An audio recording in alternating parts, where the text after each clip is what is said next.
oo naman.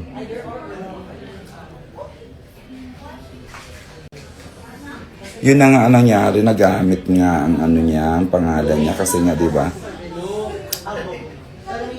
Kasi nga too much trust naman kasi sa kapatid niya.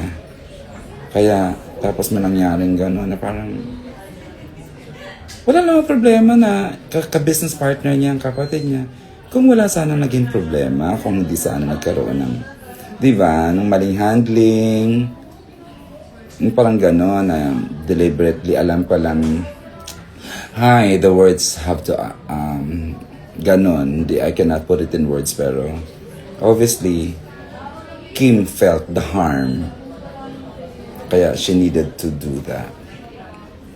Ayun, kahit naman, di ba tayo,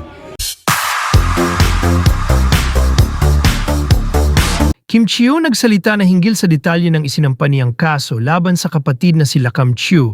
Ibinahagi ni Kim Chiu ang kanyang buong pahayag tungkol sa reklamo na inihain niya laban sa kapatid na si Lakambini Lakam Chiu. Ayon sa aktres at host ng It's Showtime, matagal niyang pinag-aralan ang sitwasyon bago pumasok sa legal na proseso.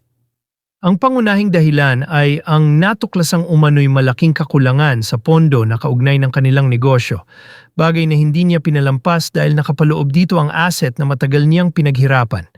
Sa kanyang opisyal na pahayag, sinabi ni Kim na mabigat para sa kanya ang nangyari. Aniya, matagal ang internal review na isinagawa nila bago siya nagdesisyon. Idiniin niyang hindi naging madali ang hakbang na ito dahil pamilya ang sangkot, ngunit kailangan daw niyang protektahan ang kanyang negosyo, pati na ang mga taong umaasa rito. Dahil dito, nagpasya siyang maging bukas at responsable sa paraan ng pagharap sa isyu. Nilinaw rin ni Kim na ang sitwasyon ay nagsimula bilang internal family matter, ngunit lumawak at naging bahagi ng formal na proseso. Pinili niya ang pagiging tapat dahil para sa kanya, dapat maging malinaw ang bawat galaw lalo na sa negosyo. Nanawagan siya sa publiko na irespeto ang proseso at ang pinagdaraanan ng kanilang pamilya. Umaasa siyang hahantong sa maayos na direksyon ang lahat sa pamamagitan ng tamang daluyan. Sa kabuuan, ang pahayag niya ay nagpapakita ng bigat ng desisyong kailangang gawin kahit laban sa taong malapit sa kanya. Gayunman, ipinakita rin niya na hindi niya isinasantabi ang hiling at pag-asa para sa kanilang magkakapamilya. Binanggit niya ang patuloy pa rin ang commitment niya sa trabaho, sa mga sumusuporta at sa paglago ng kanyang iba't ibang business venture. Matatandaan na kahapon December 2, formal na nagsampa ng kasong qualified theft si Kim sa kapatid na si Lakam Chiu matapos madiskubre ang mga serious financial discrepancies sa kanilang business venture. Sa kanyang official statement, sinabi ni Kim na idinaan niya sa legal na usapan ang nangyari dahil na-discover niyang malaking halaga ng pera ang nawawala sa asset ng kanilang business. Narito ang kanyang buong pahayag. I am issuing this statement with a heavy heart and with deep respect for the truth and for the people who have supported me throughout my career and my business journey. After careful consideration and months of internal review, I have made the difficult decision to file a legal case for qualified theft against my sister, Lakambini Chiu, in relation to serious financial discrepancies discovered within my business operations. This decision did not come easily. It is one of the most painful steps I have ever taken in my life. As many know, I built my business ventures with hard work, passion, and trust in the people I love. Unfortunately, substantial amounts connected to my business assets were found missing. These discoveries forced me to take formal action to protect not just my company, but also the livelihoods of the people who work with me, and the integrity of everything I have built. This is a private family matter that has now become a legal process.